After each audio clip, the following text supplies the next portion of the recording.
3:00 pa lang ng madaling araw ay gising na ako. Ramdam ko ang malagkit na harina sa aking mga daliri at ang nakakapapasong init ng kalan na humahalik sa aking balat habang tinatapos ko ang 12 putahe para sa 6 kaarawan ni Doña Teodora Villalobos. 14 na taon ko itong ginagawa, ang maging perpektong manugang, ang maging tapat na asawa, at ang maging invisible na makina na bumubuhay sa dangal ng pamilyang ito habang ako ang nagbabayad ng bawat sentimo ng kanilang luho. Maingat kong inilapag ang huling tray ng aking signature kare-kare sa mahabang lamesa. Ang bango ng mani at bagoong ay pumuno sa kusina, isang amoy na para sa akin ay simbolo ng pagsisikap. Ngunit ang katahimikan ng umaga ay binasag ng marahas na pagbukas ng pinto. Pumasok si Doña Teodora, suot ang kaniyang mamahaling sutlang robe, kasunod ang kaniyang mga kaibigang asyendera, at si Maribel, ang kapitbahay naming laging bitbit ang kaniyang cellphone para sa isang walang katapusang live stream. Ano itong amoy na ito? Napakabaho, Trinidad. Sinabi ko na sa iyo, ayaw ko ng amoy palengke sa bahay ko. Sa araw ng aking Golden Jubilee, ang matinis na boses ni Doña Teodora ay tila isang matalas na karayom na tumusok sa aking pandinig. Hindi pa ako nakakasagot nang lumapit siya sa lamesa. Sa harap ng kaniyang mga kaibigan at sa harap ng libo-libong nanonood sa live stream ni Maribel, hinawakan niya ang dulo ng mamahaling mantel at sa isang iglap ay hinatak ito. Ang malakas na tunog ng pagbagsak ng mga porselana at ang pagtapon ng bawat pagkaing pinagpuyatan ko sa loob ng 12 oras ay umalingaw-ngaw sa buong kusina. Ang kare-kare, ang lechon, ang lahat ng aking pinaghirapan ay humandusay sa sahig, tila mga basura na walang halaga. Ang dumi nakakahiya sa mga bisita ko, singhal ni Teodora, habang dahan-dahang itinatapak ang kaniyang suot na mamahaling tsinelas sa tumpok ng kanin. Trinidad, huwag mong pairalin ang pagiging probinsyana mo rito. Nag-order na ako ng 50,000 piso na gourmet catering mula sa Manila Hotel. At dahil ikaw naman ang may kasalanan kung bakit kailangang mag-aksaya ng pera, ihanda mo na ang credit card mo. Ket mo na itong bill ngayon din. Inabot niya sa akin ang isang kulay asul na resibo. Kasabay nito ang pagpasok ni Teodoro, ang aking asawa. Sa halip na tulungan akong tumayo o punasan ang dumi sa aking apron, dinala niya ang kaniyang sariling laptop at inilapag sa tapat ko. Trini babe, let's be rational. Kaarawan ni Mama, ayaw nating ma-stress siya. Diba just pay the 50,000? Utang na loob mo sa pamilyang ito ang posisyon mo ngayon.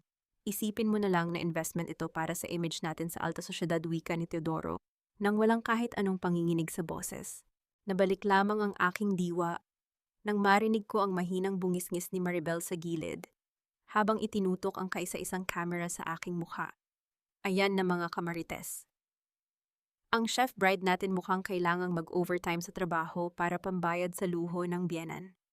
Live na live ang drama sa loob ng Mansion Villalobos. Sa sandaling iyon, ang huling hibla ng init sa aking puso ay tuluyan ng naging yelo. Isang rasyonal na liwanag ang biglang bumukas sa aking isipan. Ang Wednesday na martir at mapagpatawad ay matagal na ring nabaon sa ilalim ng bawat tumpok ng pagkaing itinapon sa sahig. Ang nakatayo rito ngayon ay ang audit expert na marunong mag-format ng kaniyang sariling tadhana. Tinitigan ko ang 50,000 pesos na bill. Hindi ito utang, ito ang kaisa-isang warrant of arrest na gagamitin ko upang pabagsakin ang kanilang buong kaharian. Gusto niyo ng pambayad? Ang aking boses ay pumailan lang sa kusina, kasing lamig ng aserong dumaan sa yelo at walang kahit anong panginginig. Tinitigan ko si Teodora nang diretso sa kaniyang mga mata, hanggang sa makita ko ang bahagyang pag-atras ng kaniyang kumpiyansa. Ibibigay ko sa inyo ang gusto nyo, not dahil mahina ako kundi dahil hiling ko na makita ang bawat sentimong ninakaw nyo ay mabulok sa loob ng inyong sariling kasakiman. Kinuha ko ang panulat mula sa bulsa ni Teodoro. Sa isang mabilis at dutkwat na galaw nilagdaan ko ang resibo. Ang bawat guhit ng aking pangalan ay tila isang sumpa na nakaukit sa papel. Ngunit bago ko bitawan ang panulat, dahan-dahan kong kinuha ang aking cellphone. Isang notification ang lumabas sa aking screen, isang alerto mula sa aking private server sa kumpanya. May isang taong kasalukuyang pumasok sa restricted area ng aking financial records. Gamit ang biometric access ni Teodoro, naningkit ang aking mga mata. Ang asawa ko ay hindi lang pala nhunhuok. Siya ay isang magnanakaw na matagal nang naghihintay na mabulok ang aking tiwala. Teodoro pabulong kung wika sapat na upang siya lang ang makarinig sa gitna ng ingay ng mga asyendera. Sinasabi mong investment ito?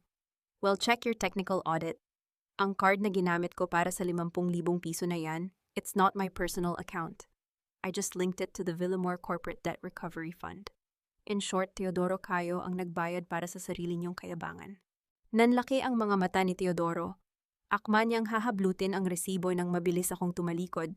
Dahan-dahan kong tinanggal ang aking madungis na apron at iniwan ito sa ibabaw ng tumpok ng pagkain sa sahig. Enjoy the party, Doña Teodora, ang huli kong hirit bago ako lumakad palabas ng mansyon ng may mataas na noo. Sa labas ang ulan ay nagsisimulang pumatak, tila ba nakikiramay ang kalikasan sa aking muling pagsilang. Kinuha ko ang aking cellphone at mabilis na tinawagan si Geronimo. Madam T, the catering has arrived. What's the next move? Tanong ni Geronimo sa kabilang linya. Execute the foreclosure notice, Geronimo. I want the Villamor mansion under my name by sunset. Hayaan nating maramdaman nila kung gaano kalamig ang mundo kapag wala na ang aking pondo ang madiin kong utos.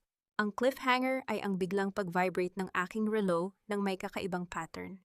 Isang emergency alert mula sa aking tsamban. Ipinapakita sa monitor ang anino ni Teresa, ang aking assistant, habang hawak ang kaisa-isang master key ng aking safe. Naramdaman ko ang panlalamig ng aking mga kamay. Ang digmaan ay hindi na lamang tungkol sa mansyon. Ito ay nagsisimula na ring humukay sa kaisa-isang kuta na akala ko ay ligtas. Hindi ang panginginig ng aking mga kamay sa manibela ang nagdidikta sa bilis ng aking sasakyan, kundi ang isang nagyayelong rasyonalidad. Ang bawat segundo ng aking pag-aalinlangan ay isang pagkakataon para sa mga Ken-Ken vultures na muling pagnakawan ang aking pinaghirapan. Habang binabagtas ko ang kalsada palayo sa Mansyon Villalobos, hindi ko inisip ang sakit ng pagkakatapon sa aking nilutong pagkain. Ang tanging laman ng aking isipan ay ang imahe ni Teresa sa screen ng aking tablet, ang aking tapat na trolley na kasalukuyang sinusubukang buksan, ang vault ng kaisa-isang buhay na itinayo ko sa labas ng kanilang pamilya. Mabilis kong itinigil ang sasakyan sa harap ng aking opisina sa Makati. Ang bawat hakbang ko sa sementadong daanan ay tila isang kumpas ng awtoridad na hindi matitibag ng kahit anong emosyon. Pagpasok ko sa loob, ang amoy ng kape at bagong print ng mga dokumento ay sumalubong sa akin. Walang tao sa paligid kundi ang mahinang ugong ng mga server sa kabilang silid. Dahan-dahan kong itinulak ang pinto ng aking private office. Doon nakita ko si Teresa. Nanginginig ang kaniyang mga kamay habang pilit niyang ipinapasok ang isang biometric key sa aking safe. Nang mag-angat siya ng tingin at makita ako ang kaniyang mukha, ay nawala ng kulay, tila isang bangkay na nakakita ng sarili niyang hatol. Madam Trinidad, akala ko po ay nasa party kayo ni Doña Teodora, ang nauutal niyang wika, habang pilit niyang itinatago ang kaisa-isang master key sa kaniyang likuran. Lumakad ako palapit sa kanya nang walang kahit anong kaba. Huminto ako sa tapat niya at inayos ang kaniyang nagulong kwelyo. Teresa, let's be professional. Sinasabi mong akala mo ay nasa party ako. Logic dictates na kung talagang tapat ka sa akin, hindi mo susubukang pasukin ang kaisa-isang lugar na alam mong restricted para sa lahat. Is that my biometric key or isa na namang regalo mula kay Doña Teodora para sa iyong katapatan? Hindi po pinahiram lang po ito sa akin ni Sir Teodoro. Sabi niya ay may kailangan lang po siyang dokumento para sa loan ng kumpanya. Ang hysterical niyang hiyaw habang dahan-dahang umaatras. Isang mapait na ngiti ang sumilay sa aking mga labi. Kinuha ko ang kaniyang cellphone na nakalapag sa lamesa at binuksan ang kaisa-isang message thread na sadyang ni-mirror ko sa aking server kaninang umaga. Teodoro, sinasabi mong si Teodoro ang nag-utos sa iyo, wika ko, habang ipinapakita ko sa kanya ang screen. Well, check your bank logs, Teresa. Ang 200,000 piso na pumasok sa account mo kaninang alas 8 ay galing sa isang account na may pangalang Adela. At ayon sa aking audit, si Adela ay ang kaisa-isang bookie ni Teodoro sa casino. In short, Teresa, ginagamit mo ang pera ng mga sugalerong pamilya para pagnakawan ng taong nagbigay sa iyo ng trabaho. Nanghina ang mga tuhod ni Teresa at napaupo siya sa sahig. Ang tunog ng pagbagsak ng kaniyang katawan sa carpet ay tila hudyat ng kaniyang pagkatalo. You're fired, Teresa. At huwag mong asahan ang anumang separation pay. Ang bawat sentimong ninakaw mo ay kasalukuyan ng nire-report ng aking system sa NBA. Malamig kong hirit bago ko siya tinalikuran. Mabilis akong lumapit sa aking computer. Ang kaisa-isang data na pilit nilang hinahanap ay ang orihinal na ledger ng mga utang ng pamilya Villalobos. Doon ko natuklasan ang tunay na lason. Si Teodoro ay lihim na nagsanla ng kaisa-isang lupa kung nasa ng aking tiyamban upang pambayad sa kanyang utang sa kasino. Ang kumpanyang pinagkakautangan niya, isang proxy company na pag-aari ni Geronimo, ang lalaking kasalukuyang nagde-deliver ng catering sa mansyon. Naramdaman ko ang isang matalas na rationalisasyon sa aking isipan. Ang pamilya Villalobos ay hindi lamang mga linta. Sila ay mga mamamatay tao ng kinabukasan ng iba. Biglang tumunog ang aking personal na telepono. Ang caller ID ay mula sa aking bank manager sa Zurich. Madam Trinidad, mayroon pong nagtangkang mag-withdraw ng $5 million mula sa inyong trust fund gamit ang inyong registered signature sa Pilipinas, ang ulat ng manager. Nagawa ba nila, tanong ko, ang aking boses ay kasing talas ng surgical blade. Hindi po dahil ang inyong signature ay nag-trigger ng adultery breach clause. Ang kaisa-isang taong gumamit ng inyong pangalan ay kasalukuyan ng pinaliligiran ng aming security team sa lobby ng Villamore Building. Naningkit ang aking mga mata. Tumingin ako sa monitor ng aking CCTV sa opisina sa Makati. Nakita ko si Teodoro suot ang kaniyang tuxedo, nanginginig sa takot, habang pinaliligiran siya ng mga bodyguard ni Geronimo. Sa tabi niya ay si Maribel na hindi tumitigil sa pag-video ng eksena. I-broadcast mo na ang foreclosure, Geronimo, pabulong kong wika sa aking headset. Gusto kong makita ng buong bansa kung paano lumabas ang tunay na kulay ng best surgeon ng Manila kapag wala na siyang pambayad sa kaniyang mga kasalanan. Ang cliffhanger ay dumating nang biglang pumasok ang isang mensahe sa aking screen mula sa isang hindi kilalang numero. Madam T, don't get too comfortable. Ang bahay na tinitirhan mo ngayon, it was never yours. Si Doña Teodora ang may-ari ng lupa at kasalukuyan na siyang nag-uutos na ipagiba ito sa loob ng 30 minuto. Naramdaman ko ang biglang panalamig ng aking mga kamay. Ang laban ay hindi na lamang tungkol sa pera. Ito ay naging isang karera laban sa kaisa-isang pader na nagpoprotekta sa aking nakaraan. Ang rational na Trinidad ay nakaramdam ng isang matalas na gut punch, ilan pang saksak sa likod, ang kailangan kong tiisin bago tuluyang mawasak ang kanilang pundasyon. 30 minuto. Sa mundo ng construction, sapat na ang oras na iyan upang gawing pulbos ang isang gusali. Pero sa mundo ng auditing, ang 30 minuto ay 100 taon para makahanap ng butas sa isang palsipikadong titulo. Habang pinapanood ko ang papalayong sasakyan ni Teresa at ang nagkakagulong mga mukha ng mga Villalobos sa aking monitor, hindi ang takot ang nananalaytay sa aking mga ugat. Ang bawat tibok ng aking puso ay tila isang mabilis na algorithm na nagkakalkula ng kaisa-isang paraan upang gawing kabaong ni Doña Teodora ang sarili niyang plano. Kung iniisip niya na ang lupang tinitayuan ng aking tiyamban ay kaniyang alas, hindi niya alam na matagal ko nang nire-audit ang bawat layer ng kaniyang pagnanakaw. Mabilis kong kinuha ang aking itim na leather jacket at lumabas ng opisina. Habang tinatahak ko ang daan patungo sa aking bahay sa Quezon City, inactivate ko ang kaisa-isang encrypted line patungo kay Geronimo. Ang lalaking ito na kanina lamang ay abala sa pagpapakain sa mga asyendera sa mansion ay kasalukuyan ng nagre-reboot bilang aking rational na sandata. Madam T, ang demolition crew ay nasa harap na ng gate mo. May dala silang court order na pinirmahan ni Judge Velasco, isang judge na matagal nang nasa bulsa ng mga Villalobos, ulat ni Geronimo sa kabilang linya. Ang kaniyang boses ay kalmado, tila ba ang paparating na pagguho ay isa lamang simpleng transaction. Geronimo, check the tax lien database ng Bureau of Internal Revenue. In-audit ko ang lupang iyan, 3 buwan na ang nakalilipas. Doña Teodora hasn't paid the real property taxes for 7 years. I already bought the tax delinquency certificate under a shell company last week. Sa madaling salita, Geronimo, siya ang occupant, pero ako na ang gobyerno sa lupang iyan, malamig kong tugon, habang mabilis kong pinapatakbo ang aking sasakyan sa gitna ng traffic. Pagdating ko sa tapat ng aking bahay, sinalubong ako ng nakakabinging ugong ng dambuhalang bulldozer. Ang metal na braso nito ay nakataas, na tila ba isang nagngangalit na higante na handang sumakmal sa aking munting paraiso. Nakatayo sa gilid si Doña Teodora, nakasuot pa rin ng kaniyang party dress at may hawak na abaniko, tila ba ang panunood sa aking pagkawasak ay ang kaniyang huling pampalubag loob. Ayan na ang ating bida, Trinidad. Tinitingnan mo ba ang bawat pader na ito?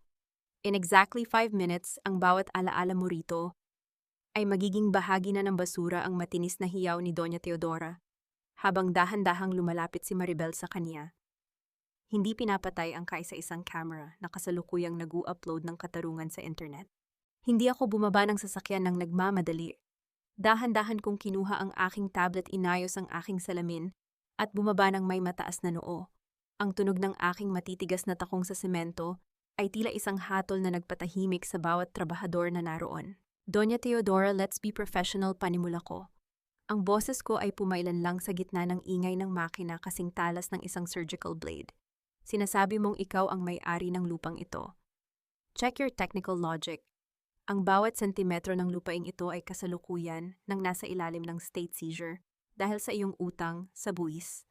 At ang kumpanyang bumili ng iyong utang, I am the primary trustee. In simple logic, Donya, kung itutuloy mo ang pagbuwag sa gusaling ito, sinisira mo ang property na kasalukuyan ng nakasanla sa akin. And that is a criminal case of malicious mischief and destruction of collateral. Nanlaki ang mga mata ng matanda. Ang kaniyang kumpiyansa ay tila isang basong kristal na biglang nagkaroon ng dambuhalang bitak. Nagsisinungaling ka, Teodoro, gawin mo ang paraan. Ngunit si Teodoro ay wala nang magagawa. Lumabas mula sa anino si Geronimo, dala ang kaisa-isang opisyal na dokumento mula sa BIR. Madam Villalobos, ang sheriff ay nasa likuran niyo na. Hindi para igiba ang bahay ni Trinidad, kundi para iserve ang notice of garnishment sa inyong mga alahas at sasakyan.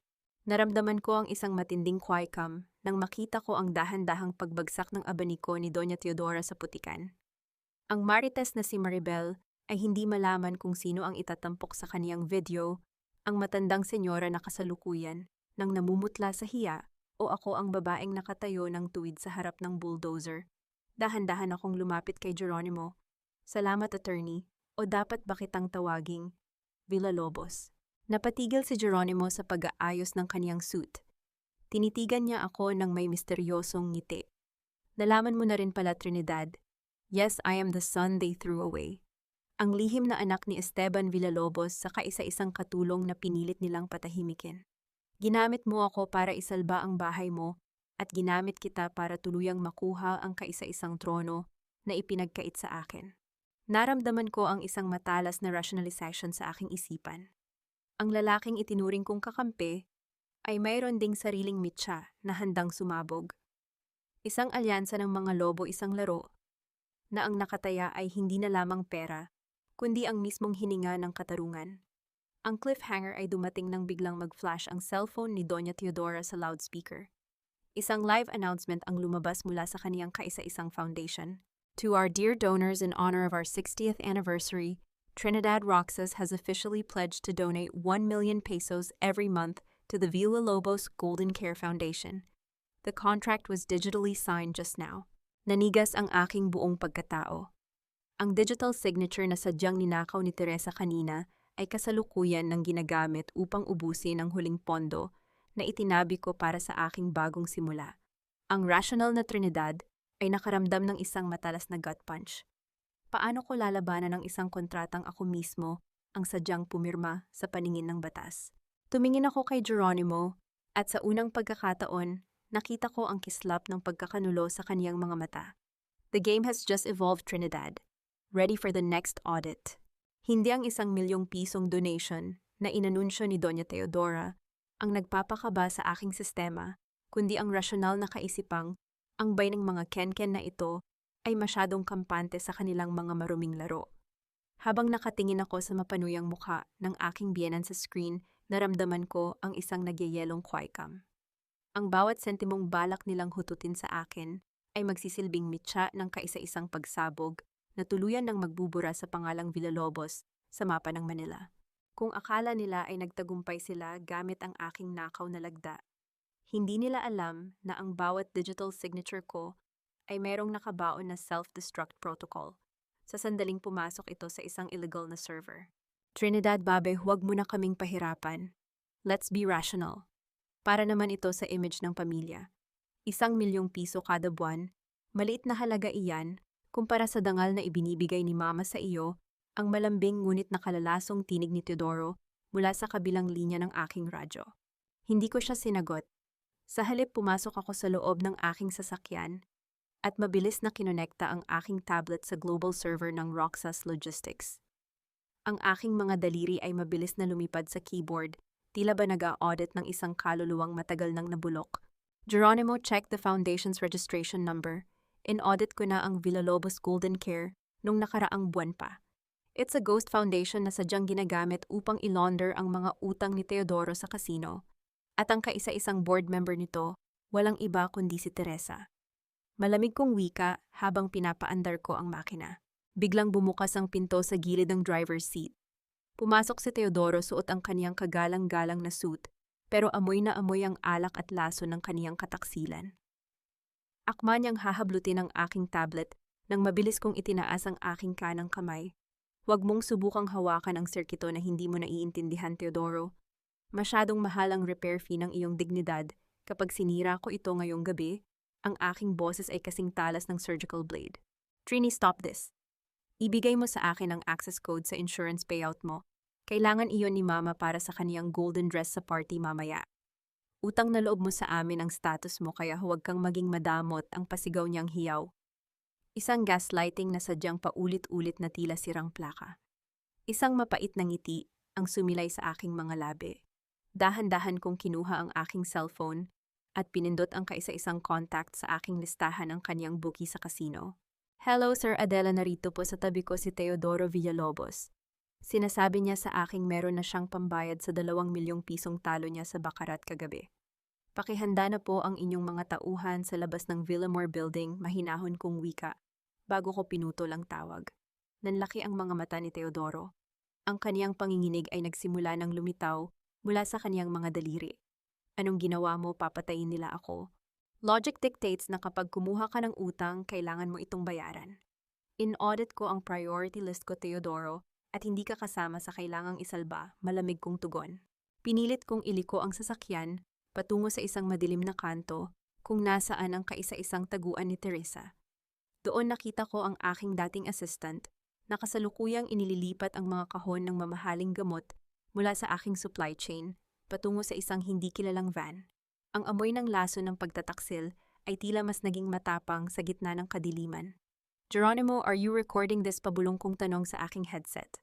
Live and in 4K, Madam T, ang Marites na si Maribel ay kasalukuyan na ring nagre-reboot ng kaniyang livestream sa kabilang kanto, sagot ni Geronimo. Ang kaniyang boses ay punong-puno ng rasyonal na pananabik. Tumingin ako kay Teodoro na ngayon ay tila basang sisiw na nakasandal sa upuan. Inabutan ko siya ng isang resibo ang catering bill na 50,000 piso mula kanina. Here. Isang pabor na lang ang ibibigay ko sa iyo, Teodoro. Pirmahan mo itong admission of adultery at ibibigay ko sa iyo ang pambayad sa kasino. Pero tandaan mo, ang bawat guhit ng panulat mo ngayon ay ang huling mitya na magpapasabog sa kaisa-isang pader na nagpoprotekta sa nanay mo. Nanginginig ang kamay ni Teodoro habang inaabot ang panulat. Ngunit bago pa man niya maidikit ang dulo nito sa papel, isang malakas na tunog ng pagpihit ng bakal ang narinig namin mula sa labas.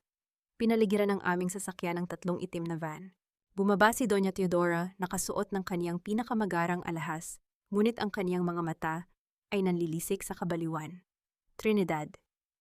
Ibigay mo ang master code. Alam kong itinago mo ang orihinal na titulo ng kumpanya sa ilalim ng pangalan ng mga anak mo. Ibigay mo sa akin. O sisiguraduhin kong hinding-hindi ka na makakaalis sa kalsadang ito ng buhay. Naramdaman ko ang panlalamig ng aking mga kamay, ngunit agad ko itong nilunod sa kaisa-isang algorithm na magliligtas sa akin. Ang rational na Trinidad ay nakaramdam ng isang matalas na gut punch. Ang bitag ay hindi pala para sa pera, kundi para sa kaisa-isang bagay na itinago ko mula sa mundong ito.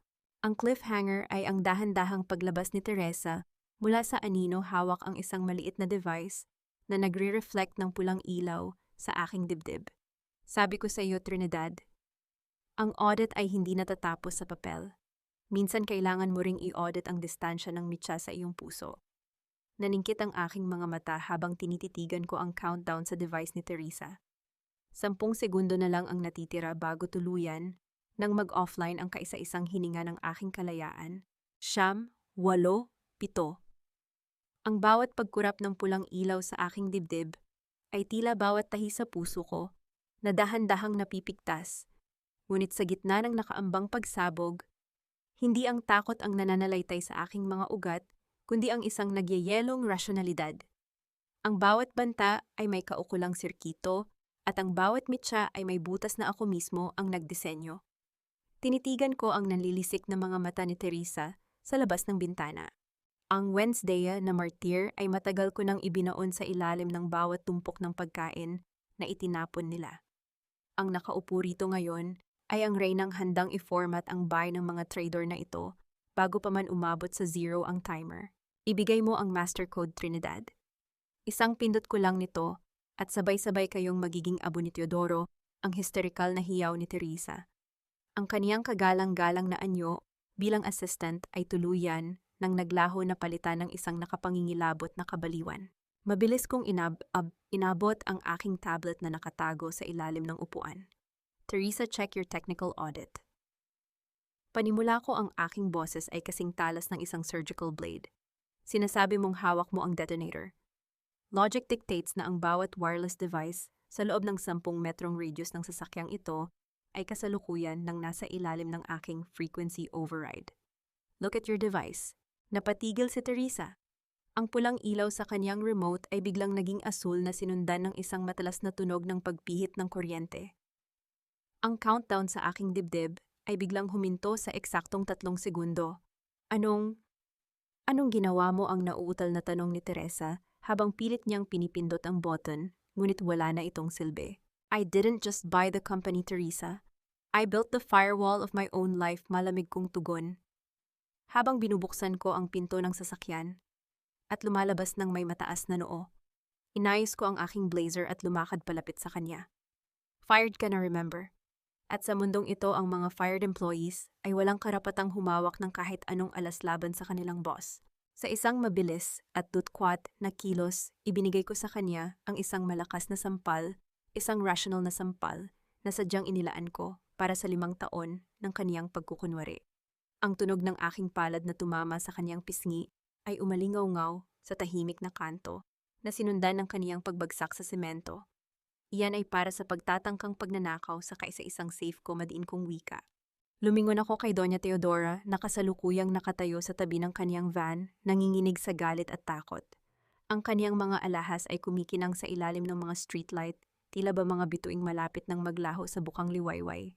Teodora, tapos na ang dulawika ko habang inihaharap ko sa kaisa-isang camera ni Maribel ang aking tablet. To all our viewers, narito ang ebidensya ng illegal drug smuggling na ginagawa ni Teresa Arguelles sa ilalim ng utos ni Doña Teodora Villalobos.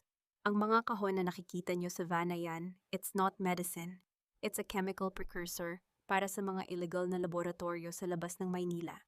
Ang mga comments sa live stream ni Maribel ay biglang naging isang nagngangalit na bahanang puot para sa pamilya Villalobos.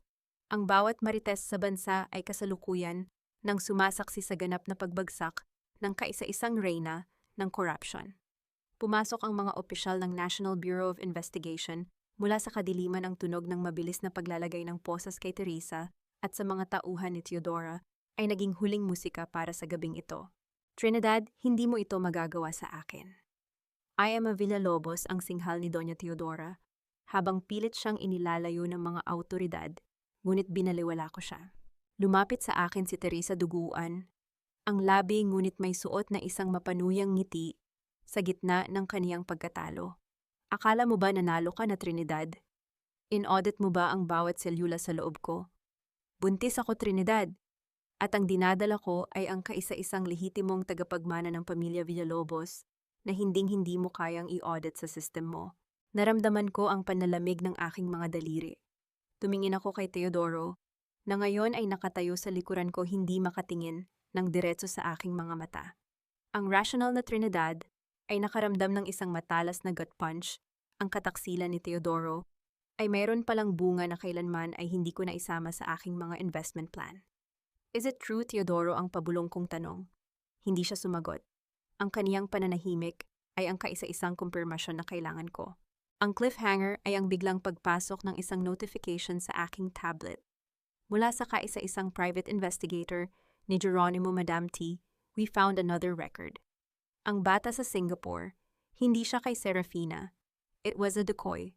Ang tunay na anak ni Teodoro ay kasalukuyang nakatago sa loob mismo ng mansyong Villalobos, sa ilalim ng pangangalaga ni Doña Teodora. Naningkit ang aking mga mata. Ang digmaan ay hindi pa pala tapos. Ito ay nagpalit lamang ng anyo.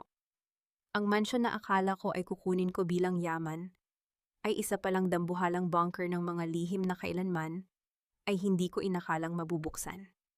Geronimo Execute Phase 2 ang madiin kong utos habang binubuksan ko ang pinto ng aking sasakyan.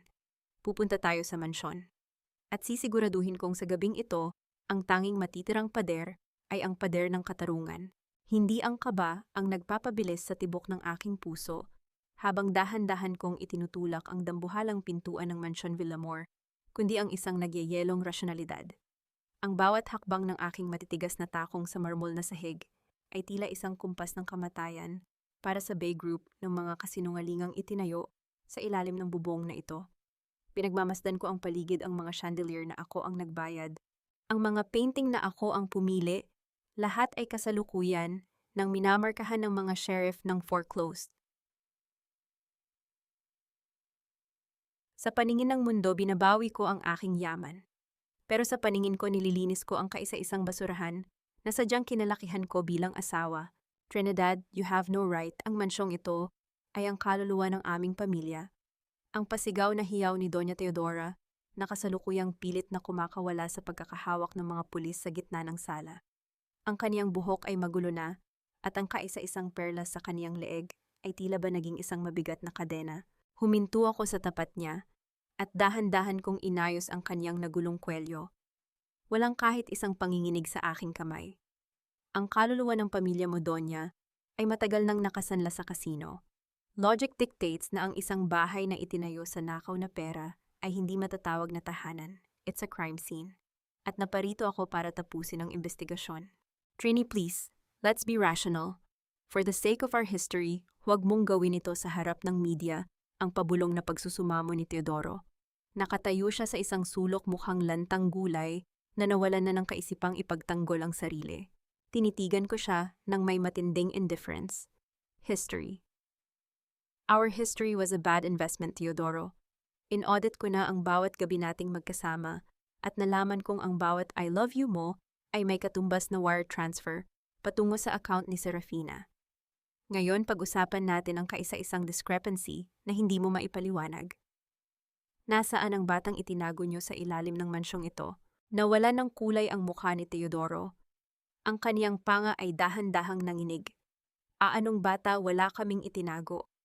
Isang mapanuyang ngiti ang sumilay sa aking mga labi. Inilabas ko ang aking tablet at inactivate ang thermal scanner na nakakonekta sa drone na Geronimo na kasalukuyang lumilipad sa itaas ng mansyon. Isang matingkad na kulay kahel na bulto ang lumitaw sa screen, isang bulto ng tao na nasa likod ng dambuhalang cabinet sa library. Geronimo Execute Search Protocol ang mahinahon kong utos sa kanyang earpiece. Mabilis na nagtungo ang aking security team sa library. Sinundan ko sila ng may dutkwat na tindig. Sa loob ng silid na puno ng mga lumang libro, nakita namin ang isang lihim na pinto na sadyang ginamitan ng biometric lock na nakatago sa likod ng isang portrait ni Esteban Villamor. Doña Teodora logic dictates na ang bawat secret room ay merong emergency override week ako, habang mabilis na tumatakbo ang aking mga daliri sa control panel. At dahil ako ang nag-update ng security system ng bahay na ito, noong nakaraang taon, sadyang nag-iwan ako ng kaisa-isang master key na hindi nyo nalaman. Sa isang matalas na tunog ng pagpihit ng bakal, bumukas ang pinto. Ang amoy ng alikabok at lason ay sumalubong sa amin. Doon sa loob ng isang maliit at madilim na silid, nakita namin ang isang batang lalaki na may edad na 5. Nakaupo siya sa isang sulok, yakap ang kaniyang mga tuhod at ang kaniyang mga mata ay puno ng takot. Ngunit ang slap face ng katarungan ay hindi ang pagkakatuklas sa kaniya. Ito ay ang katotohanan ng mag-angat ang bata ng tingin, tila ba tumigil ang pag-ikot ng mundo para sa lahat ng naroon. Ang bata ay may kaisa-isang birthmark sa kanyang kanang balikat, isang birthmark na kaparehong-kapareho ng sa akin. Mateo ang pabulong kong wika. Nararamdaman ko ang isang matalas na kurot sa aking puso. Napilit kong nilulunod sa rasyonalidad. Lorenzo Mateo de los Reyes, ang anak ko na sinabi niyo sa aking namatay sa loob ng incubator, 3 taon na ang nakalilipas. Lumingon ako kay Doña Teodora at kay Teodoro. Ang pananahimik nila ay ang kaisa-isang kumpirmasyon na kailangan ko. Hindi lang nila kinuha ang yaman ko, ninakaw nila ang kaisa-isang hininga ng aking buhay upang gawin itong bihag sa kanilang sariling laro. You monsters, ang pasigaw na hiyaw ni Maribel mula sa pinto habang ang kaniyang cellphone ay nananatiling nakatutok sa amin. Ang bawat viewer sa buong bansa ay nakasaksi na ngayon sa rurok ng kasamaan ng mga Villamor. Inilabas ko ang aking surgical scalpel mula sa aking bag, isang kagamitang laging dala ko bilang surgeon. Ngunit hindi ko ito gagamitin upang manakit. Dahan-dahan kong kinuha ang tablet at pinindot ang full system lockdown. Teodoro, check your legal logistics, ang boses ko ay kasing lamig ng nitrogen. Kidnapping, child endangerment and insurance fraud. Sa gabing ito, sisiguraduhin kong ang bawat bituin sa balikat nyo ay magiging bahagi na ng kaisa-isang kabaong ng inyong reputation. You didn't just lose the company, you just lost the right to exist in my world. Habang binuhat ko ang aking anak palabas ng mansyon, sinalubong ko ang titig ni Geronimo. Ang kaniyang mga mata ay puno ng paghanga, ngunit sa kaisa-isang saglit, napansin ko ang isang maliit na pag-vibrate sa kaniyang sariling relo, isang signal na hindi galing sa system ko. Ang cliffhanger ay ang biglang pagpasok ng isang notification sa aking earpiece mula sa aking server sa Paris, warning Fontanilla Global shares are being transferred to an anonymous proxy. Execution time, 60 segundo. Naramdaman ko ang panlalamig ng aking mga kamay. Ang kaisa-isang taong pinagkatiwalaan ko upang isalba ang aking anak ay siya palang kasalukuyang nagnanakaw sa huling piraso ng aking imperyo. Tumingin ako kay Geronimo at sa unang pagkakataon, nakita ko ang isang mapanuyang ngiti sa kaniyang mga labi. Logic dictates, Trinidad, na ang bawat alyansa ay may kaukulang pambayad. Hindi ang panginginig ng aking kalamnan ang nagdidikta sa daloy ng aking dugo sa mga sandaling ito, kundi ang isang nagyayelong rasyonalidad. Sa mundo ng mga bilyonaryo, ang kaisa-isang taong hindi mo dapat pagkatiwalaan ay ang lalaking nag-abot sa iyo ng kamay noong ikaw ay nalulunod sa dusa. Tinitigan ko ang mapanuyang ngiti ni Geronimo, ang abogadong itinuring kong kalasag, ngunit siya palang humahawak sa mitya ng aking huling pagkawasak. Habang yakap ko si Mateo, ang anak na ninakaw nila sa akin, naramdaman ko ang kaisa-isang pagkakamali sa aking audit, ang isiping ang katarungan ay may tapat na kasama. Trinidad, huwag mo na akong tingnan ng ganyan. Let's be rational, panimula ni Geronimo, habang dahan-dahan niyang itinataas ang kaniyang tablet upang ipakita ang progress bar ng share transfer. You were a great investment. Ginamit ko ang talino mo upang ubusin ang pamilya Villamor at ngayong bankrupt na sila, ang bawat huling sentimo ng Fontanilla Global ay kailangan ng lumipat sa tunay na may-ari. I am not just your lawyer, Trini.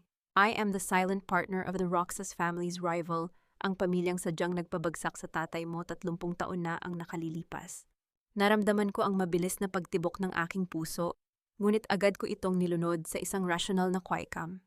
Hindi ako naging reyna ng pananalapi sa Paris kung hindi ko alam kung paano mag-diversify ng aking mga panganib.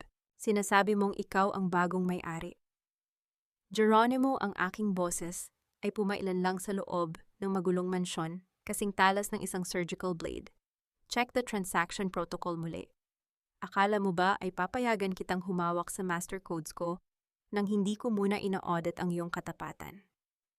Logic dictates na ang bawat tracker na inilagay mo sa system ko ay mayroong nakabaon na poison pill na ako mismo ang nag-code noong nasa France pa tayo. Nanigas si Geronimo, ang kaniyang mapanuyang ngiti ay biglang naging isang bahagyang panginginig ng labi. Anong sinasabi mo? The transfer is at 90%. The transfer you're seeing is a digital loop, Geronimo, malamig kong tugon. Habang dahan-dahan kong iniaabot ang aking smartwatch sa kaisa-isang camera ni Maribel, nakasalukuyan pa ring naka-livestream. To all my investors and to the NBI, ang lalaking nasa harap nyo ngayon ay kasalukuyan nang nag-u-upload ng kaniyang sariling warrant of arrest. Ang account na pinadalhan mo ng shares, it's a honeypot server na sadyang idinisenyo upang i-trace ang bawat illegal na bank account mo sa Singapore at Cayman Islands. In short, Geronimo, hindi mo nakuha ang kumpanya ko. Ibinigay mo lang ang kaisa-isang ebidensya na magpapakulong sa iyo habang buhay. Isang matunog na notification ang narinig sa buong sala mula sa kaniyang tablet access denied. Assets frozen by AMLC. Nanghina ang mga tuhod ni Geronimo at dahan-dahan siyang napaupo sa marmol na sahig. Ang kagalang-galang na abogado ay tuluyan ng nadurog sa harap ng kaniyang sariling kasakiman. Ang slap face ng katarungan ay hindi nanggaling sa aking kamay, kundi sa katotohanang sadyang in-audit ko ang kaisa-isang anino na nagtangkang sumakal sa akin. Hayop ka Trinidad, isasama kita sa impyerno. Ang pasigaw na hiyaw ni Doña Teodora. Habang nagtatangka siyang sumugod sa akin, ngunit mabilis siyang nailayo ng mga pulis. Tumingin ako kay Teodoro, na ngayon ay nakaluhod sa gilid ng library, tinititigan ng anak na kailanman ay hindi niya pinaglaban. Ang rational na Trinidad ay nakaramdam ng isang matinding indifference. Ang lalaking ito ay wala ng halaga sa aking balanse. Madam T, we have to evacuate. May mga hindi kilalang lalaki na pumasok sa likod ng mansyon ang babala ng aking head of security sa earpiece ko. Naramdaman ko ang panlalamig ng aking mga kamay. Lumingon ako sa dulo ng pasilyo at nakita ko si Serafina. Nakatayo siya doon, may hawak na isang maliit na remote control at ang kaniyang mga mata ay nanlilisik sa kabaliwan. Ang kaniyang tiyan ay tila balumit, isang malinaw na hudyat na ang kaniyang pregnancy ay isang dambuhalang panlilinlang. Kung hindi ako ang magiging senyora ng bahay na ito, sisiguraduhin kong walang matitirang buhay upang magdiwang sigaw ni Serafina. Isang malakas na tunog ng pagpihit ng bakal ang narinig namin mula sa kisame. Ang industrial sprinkler system ng mansyon ay biglang bumukas, ngunit sa halip na tubig, isang malapot at madilim na likido ang nagsimulang bumuhos. Ang amoy ng gasolina ay agad na pumuno sa bawat sulok ng mansyon. Serafina, huwag hiyaw ni Teodoro. Ang cliffhanger ay ang dahan-dahang paglabas ng isang maliit na mitsa mula sa bulsa ni Serafina. Tumingin siya sa akin nang may mapanuyang ngiti habang dahan-dahan niyang inilalapit ang apoy sa basang sahig. Audit this, Trinidad. Who will you save first, your billion-dollar legacy? O ang anak mong kasalukuyan nang nakatapak sa mitsa ng kaniyang sariling kamatayan? Naramdaman ko ang paghinto ng pag-ikot ng mundo. Ang rational na Trinidad ay nakaramdam ng isang matalas na gut punch. Ang huling laro ay hindi na tungkol sa pera, kundi tungkol sa kaisa-isang buhay na hindi kayang bayaran ng anumang audit report. Hindi ang amoy ng petrolyo na bumabalot sa bawat sulok ng mansyong ito ang nagpapakaba sa aking diwa, kundi ang rasyonal na katiyakan na ang bawat mitsa ay may butas na ako mismo ang nagdisenyo. Tinitigan ko si Serafina, ang babaeng sadyang nabulag ng kinang ng porselana, kasalukuyang nakatayo sa gitna ng kaniyang sariling gawa-gawang impyerno. Sa bawat segundo ng kaniyang pagninig, nararamdaman ko ang huling pagpihit ng tadhana. Ang Wednesday na martir ay matagal na ring nabaon. Ang nakatayo rito ngayon ay ang reynang handang sumunog ng nakaraan, upang matiyak na ang katotohanan ay hinding-hindi na muling mababahiran ng lason. Trinidad, ibigay mo ang access code, o sabay-sabay tayong maglalaho rito, ang hysterical na hiyaw ni Serafina habang lalong idinidiin ang apoy sa basang sahig. Ang kaniyang boses ay pumiyok sa gitna ng desperasyon, tila ba isa siyang talunang manlalaro na pilit na binabasag ang board dahil wala na siyang magalaw na pyesa. Serafina, stop the drama. Logic dictates na hindi ka kailanman magiging biktima sa gabing ito. Panimula ko ang boses ko ay kasing linis ng isang bagong hasang processor. Sinasabi mong susunugin mo ang mansyong ito. Check your technical audit. Noong in-audit ko ang maintenance records ng bahay na ito noong nakaraang linggo, nalaman kong sadyang pinabayaan nyo ang fire suppression system. Kaya bago pa man ako pumasok dito ngayong gabi, sadyang nire-route ko na ang bawat pipeline ng gusaling ito. Nagsisinungaling kasigaw ni Serafina habang binitawan niya ang mitsa patungo sa tumpok ng gasolina sa kaniyang paanan. Pumikit ang lahat ng tao sa loob ng sala, hinihintay ang dambuhalang pagsabog. Ngunit sa halip na apoy ang tumambad sa amin, ay ang mabilis na pagbuga ng isang matingkad na asul na usok mula sa bawat vent sa kisame. Ang likidong akala ni Serafina ay gasolina ay biglang naging isang makapal na cooling foam na sadyang inihanda ko bilang chemical neutralizer. Diagnostic complete. Threat neutralized, pabulong kong wika habang dahan-dahan kong iniaayos ang aking blazer. Lumakad ako palapit kay Serafina. Ang tunog ng aking matitigas na takong sa basang sahig ay tila isang hatol na papalapit sa kaniyang leeg. Tinitigan ko siya ng may matinding pandidiri habang ang kaniyang fake pregnancy pad ay dahan-dahang lumalabas mula sa kaniyang punit na bestida sa gitna ng gulo. You didn't just lose the fire, Serafina. You just provided the forensic evidence for attempted arson and mass murder, malamig kong hirit, habang inihaharap ko sa kanya ang kaisa-isang camera ni Maribel. To all our viewers, narito ang babaeng sadyang nagnakaw ng posisyon nagsinungaling tungkol sa isang bata at nagtangkang pumatay para sa yaman na kailanman ay hindi naging sa kanya. Isang malakas na sampal ang ibinigay ko sa kanya, isang rational na sampal na sadyang inilaan ko para sa bawat kasinungalingang itinanim niya sa isipan ni Teodoro. Ang tunog ng aking palad na tumama sa kaniyang pisngi ay umalingaw-ngaw sa tahimik na mansyon sa Patna upang mapatahimik ang kaniyang mga hikbi. Yan ay para sa pagtatangkang saktan si Mateo, madiin kong wika, bago ako tumalikod. Pumasok ang mga opisyal ng National Bureau of Investigation. Ang tunog ng mabilis na paglalagay ng posas kay Serafina ay naging huling nota sa dula ng kaniyang kasamaan. Habang kinakaladkad siya palabas, tumigil ako sa harap ni Teodoro na ngayon ay nakaluhod pa rin tinitigan ang sahig na puno ng foam at kahihiyan. Trini, please, patawarin mo ako. For the sake of the years we spent together, ang pabulong na pagsusumamo ni Teodoro. Ang kaniyang boses ay tila isang basag na plaka na punong-puno ng hoyhan na hindi na maibabalik ang oras. Teodoro, check your ROI. Ang bawat taon na ibinigay ko sa iyo ay isang sunk cost na matagal ko nang ni-write off malamig kong tugon. Hindi ako narito upang magpatawad. Narito ako upang isara ang kaisa-isang deal na kailanman ay hindi mo binigyan ng halaga ang ating pamilya. Inabutan ko si Geronimo ng isang desusing folder, isang dokumentong nakuha ko mula sa lihim na silid kung nasaan si Mateo kanina. Basahin mo ang Article 12, Teodoro. Your father, Esteban Villamor, left a secret provision. Ang mansyong ito at ang kumpanya ay mapupunta lamang sa taong may proven integrity. At ayon sa kaisa-isang biometric audit na iniwan niya, ikaw at ang nanay mo ay opisyal nang nadiskwalipika sa kahit anong mana. Kanino mapupunta ang lahat ang hysterical na tanong ni Doña Teodora mula sa kinaroroonan ng mga pulis? Isang mapait na ngiti ang sumilay sa aking mga labi. Tinitigan ko ang aking anak na si Mateo, na ngayon ay mahimbing nang natutulog sa bisig ng aking tapat na bodyguard. Everything is already transferred sa isang trust fund na nakapangalan kay Mateo, wika ko ng may autoridad.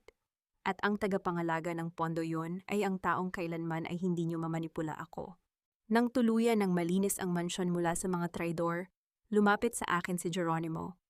Baka sa kanyang mukha ang takot na kailanman ay hindi niya itinago noon.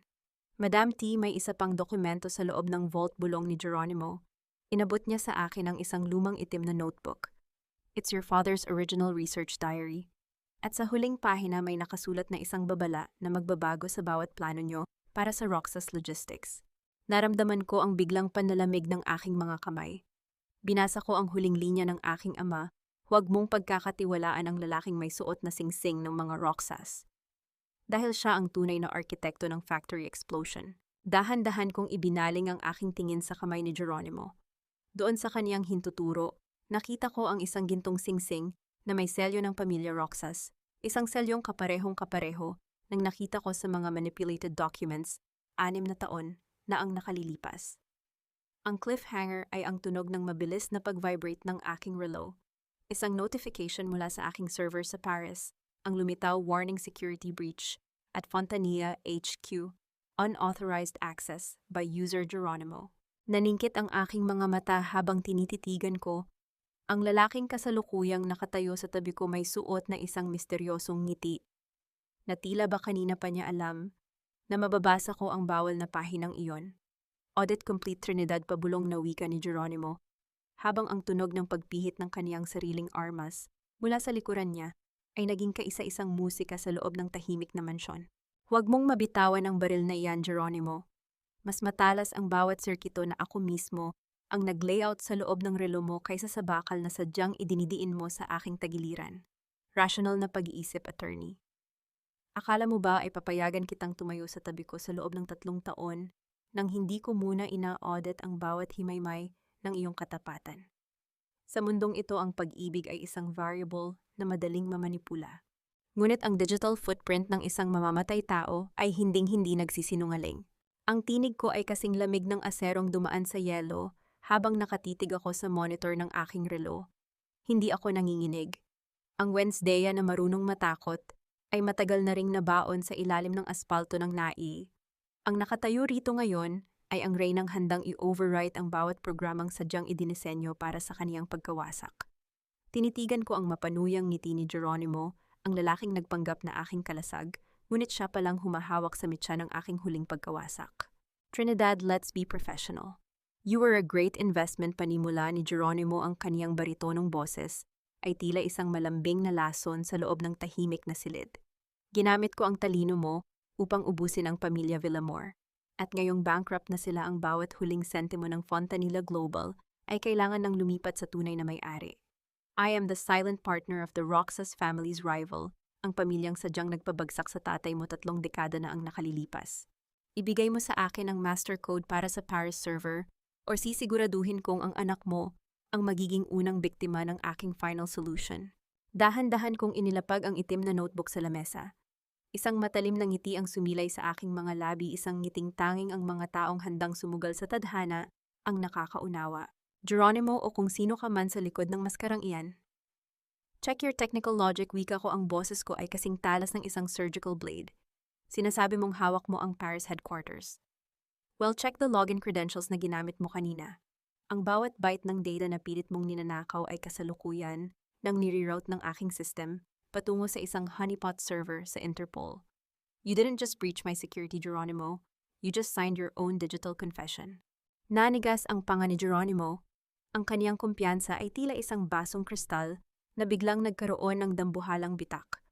Mabilis niyang tiningnan ang kaniyang sariling tablet, ngunit ang screen nito ay nag-flash lamang ng isang dambuhalang logo ng National Bureau of Investigation. In exactly 10 seconds, patuloy ko habang dahan-dahan akong lumalapit sa kanya, binabaliwala ang dulo ng kaniyang baril. Ang bawat selyo sa singsing na suot mo ay mag-a-activate ng isang localized electromagnetic pulse. In-audit ko ang singsing na iyan noong huling beses tayong nag-dinner sa Paris. I installed a microcapacitor sa ilalim ng ginto nito. 3, 2, 1. Isang matalas na tunog ng pagpitik ng kuryente ang umalingaw-ngaw sa silid.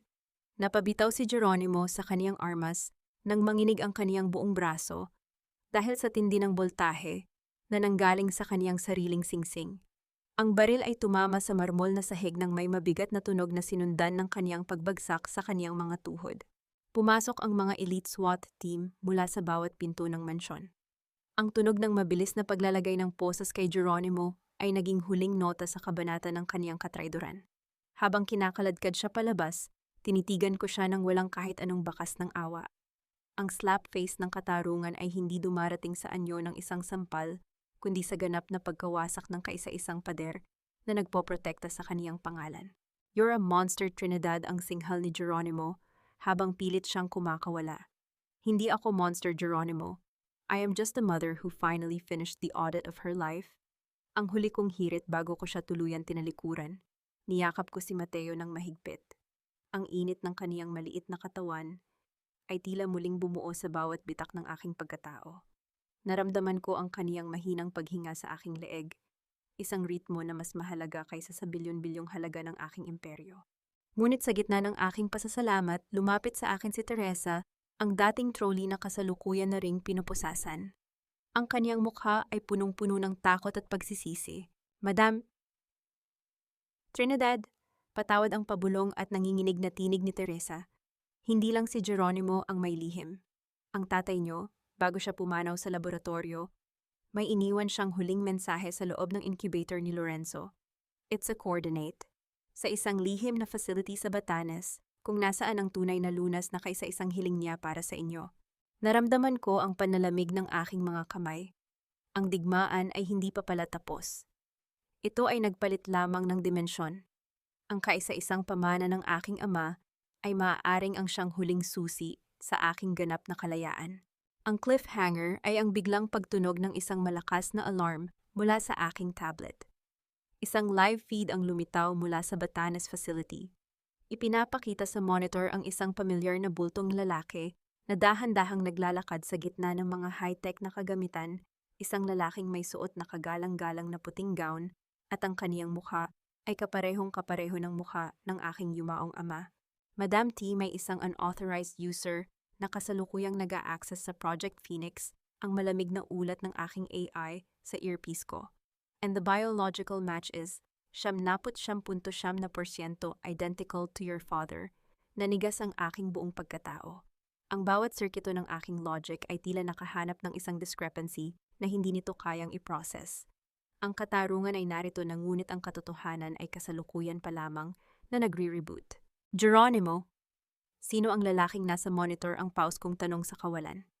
Ang huling imahe sa screen bago ito tuluyan, nang mag-offline ay ang dahan-dahang paglingon ng lalaki sa camera, may suot na isang misteryosong ngiti. Na tila ba kanina pa niya alam na pinapanood ko siya.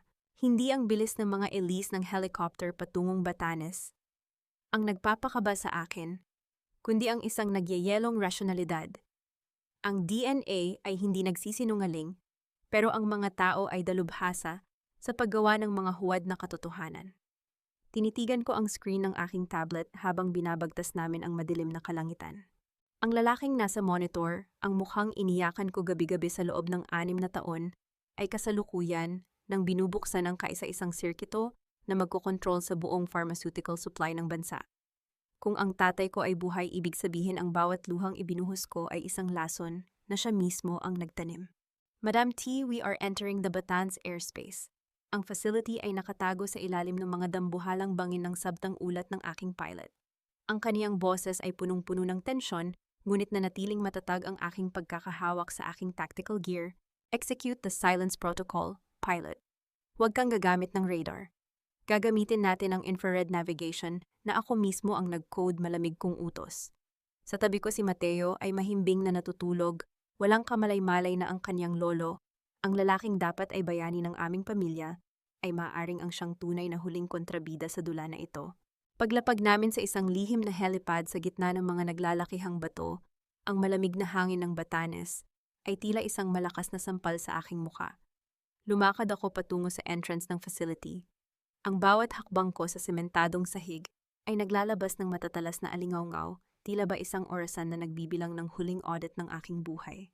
Pagpasok ko sa main laboratory, ang bango ng mga mamahaling kemikal at ang mahinang ugong ng mga server ay sumalubong sa akin. Doon sa gitna ng mga monitor nakatayo ang lalaking iyon, Don Esteban de los Reyes. Lumingon siya sa akin at ang kaniyang mukha ay walang bakas ng sakit o pagod. Ang kaisa-isang naroon ay ang mapanuyang kislap ng isang negosyanteng sa wakas ay nakuha na ang kaniyang inaasam na return on investment. Trinidad, my daughter, I knew you'd find the trail. You always were my best audit student panimula ni Don Esteban.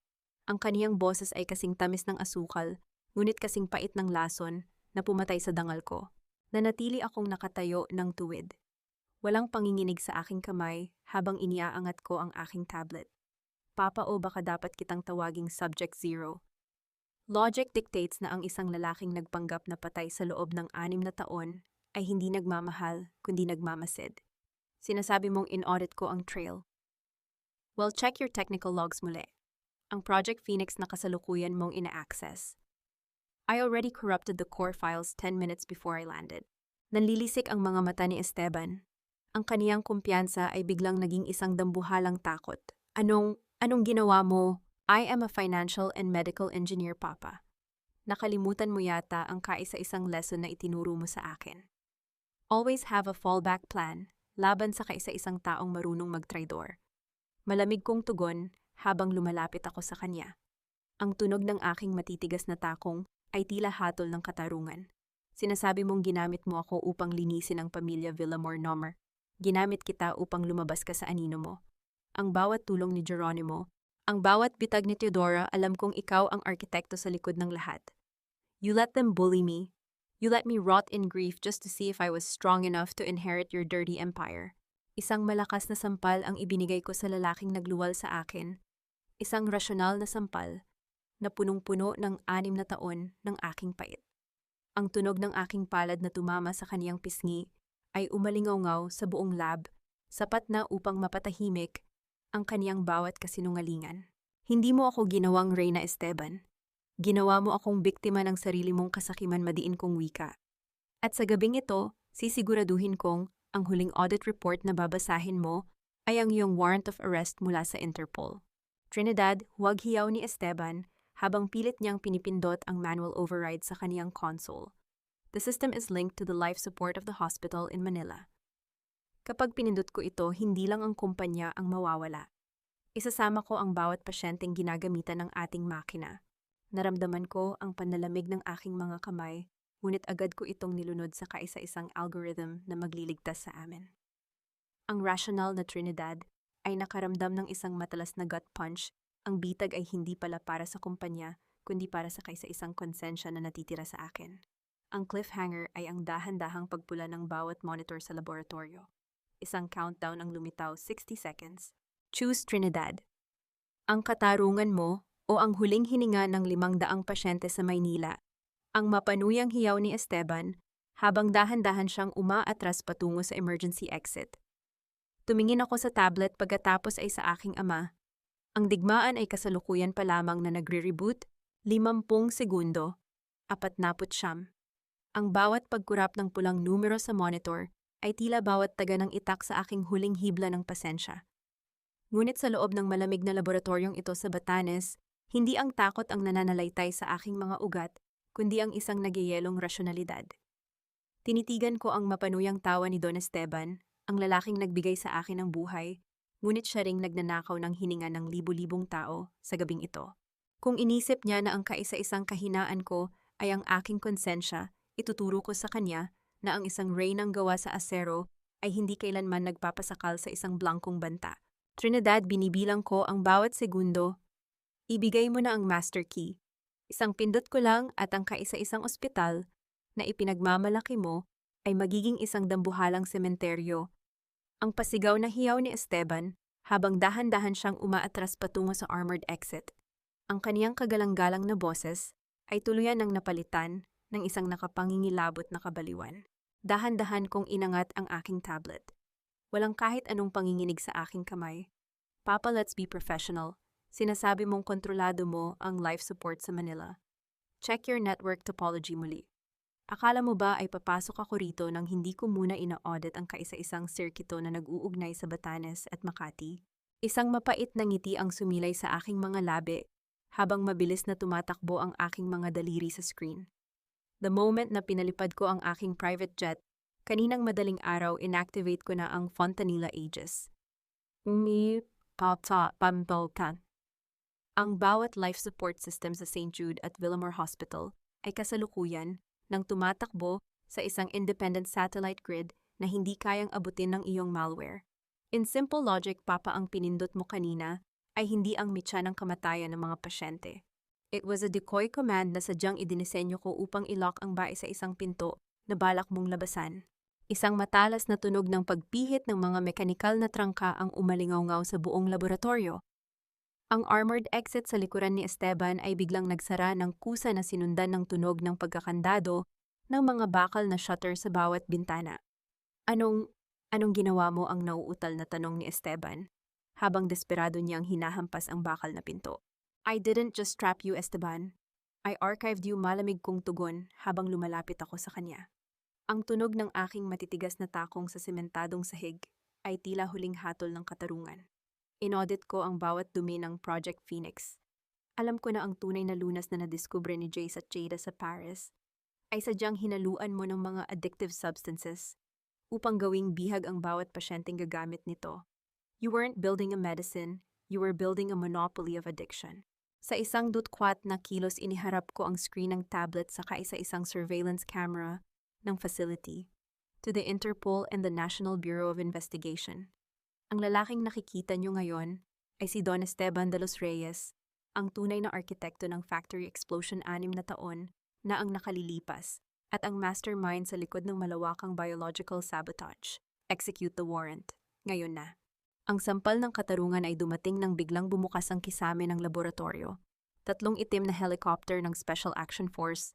Ang dahan-dahang bumaba ang kanilang mga searchlights ay tumama ng diretso sa mukha ng aking ama. Ang tunog ng mabilis na pagpasok ng mga autoridad sa pamamagitan ng rappelling ay naging huling musika para sa dula ng kaniyang kasakiman. Habang nilalagyan ng posa si Esteban, tumigil siya sa tapat ko. Ang kaniyang mga mata ay punong-puno ng puot. Mamatay ka rin, Trinidad. Akala mo ba nakuha mo na ang lahat?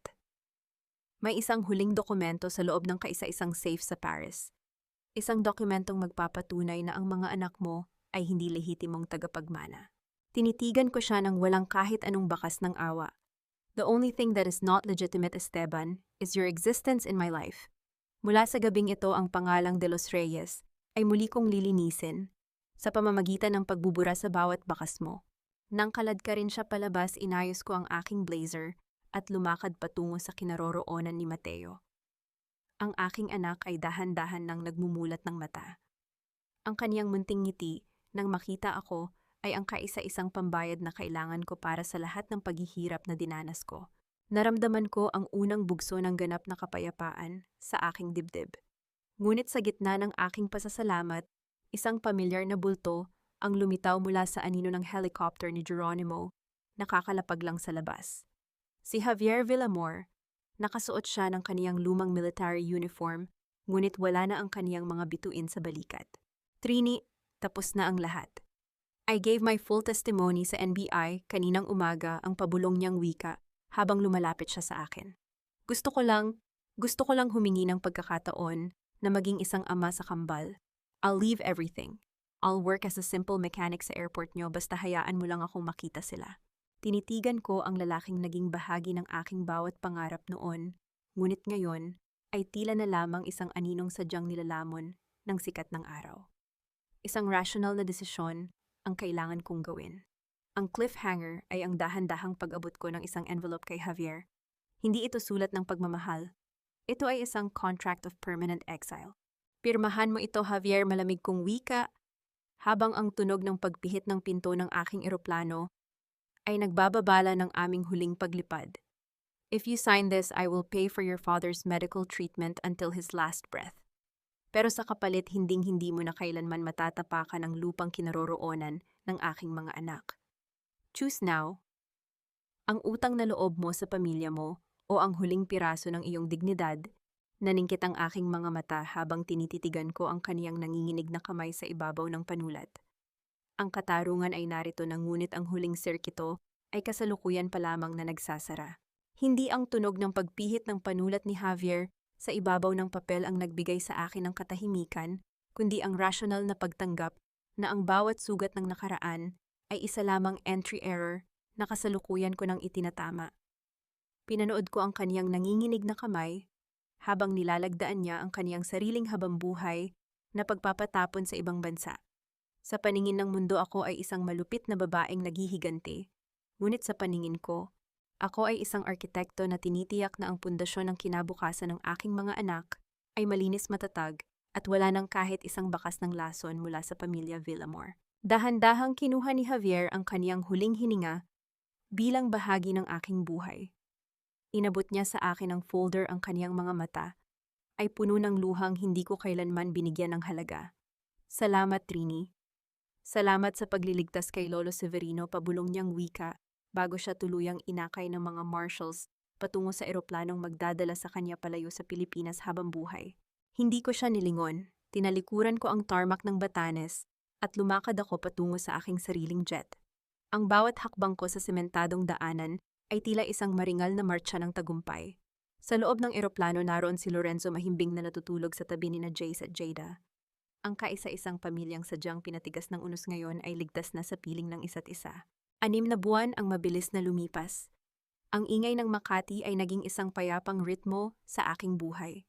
Ang Villamor Medical Group ay tuluyan ng binura sa mapa ng industriya at pinalitan ng De Los Reyes.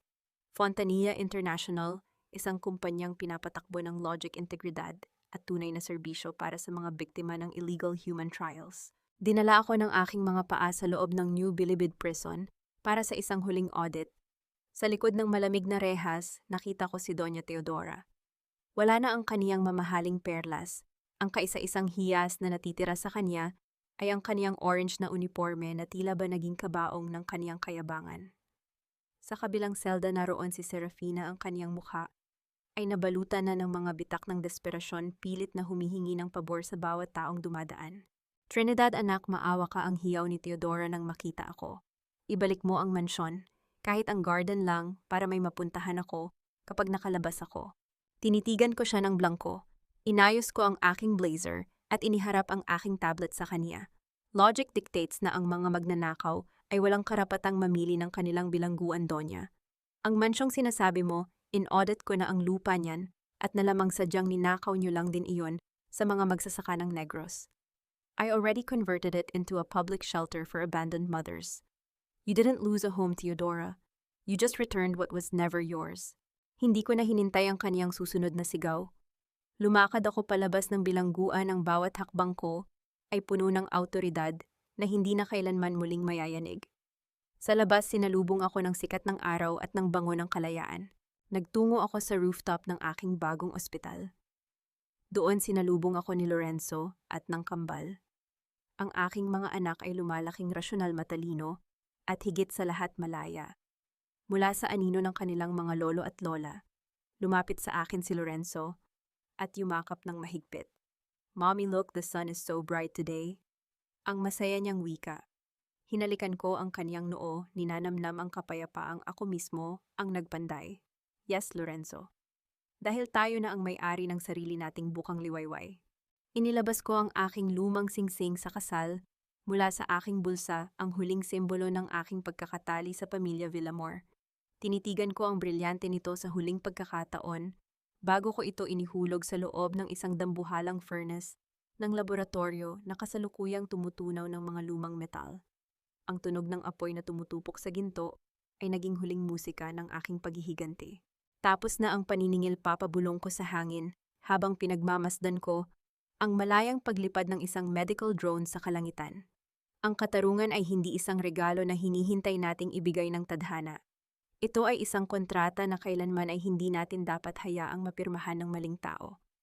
At sa gabing ito, habang nakatingin ako sa abot-tanaw, naramdaman ko ang ganap na katarungan, ang kaisa-isang hininga, na hindi na kailanman muling sasakalin ng kahit sinong Villamor.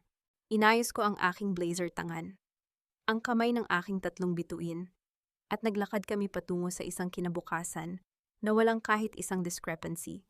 Ang reyna ay nakaupo na sa kanyang tunay na trono sa loob ng kanyang sariling malaya at rasyonal na kaluluwa. Ang huling audit ay tapos na. Ang huling pirma ay akin na,